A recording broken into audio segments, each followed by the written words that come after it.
Réveille-toi, clochard.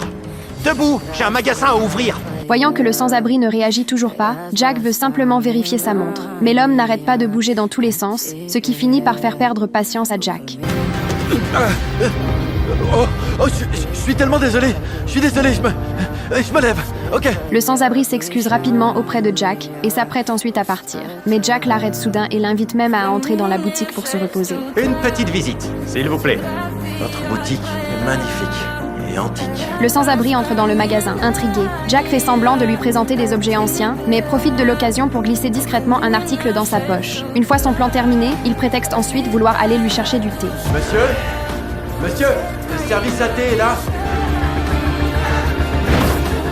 Jack finit enfin par confirmer la valeur de la montre. Excité, il retourne auprès du sans-abri. Puis, sous le regard complètement surpris de l'homme, il commence à déchirer ses propres vêtements. Monsieur, mais enfin, mais qu'est-ce qui vous arrive? Voilà le voleur. Je l'ai attrapé de justesse. Pas un geste, ne bougez plus. Je n'ai rien volé, je vous jure. Il ment. Vérifiez ses poches. Monsieur, montrez vos poches. Bien sûr.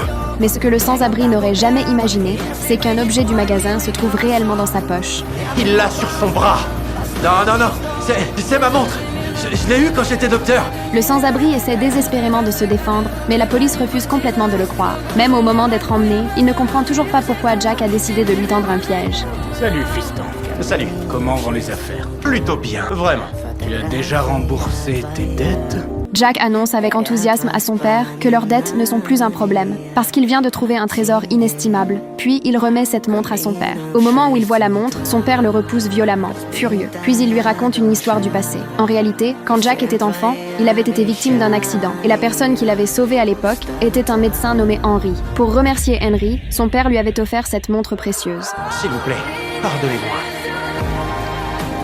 L'essentiel est que tu aies compris ton erreur. Tu sais, quand j'étais petit, tu m'as sauvé la vie. Maintenant, je veux te ramener à la vie. Tu es maintenant copropriétaire de ce magasin. Accepte, s'il te plaît. T'es sûr?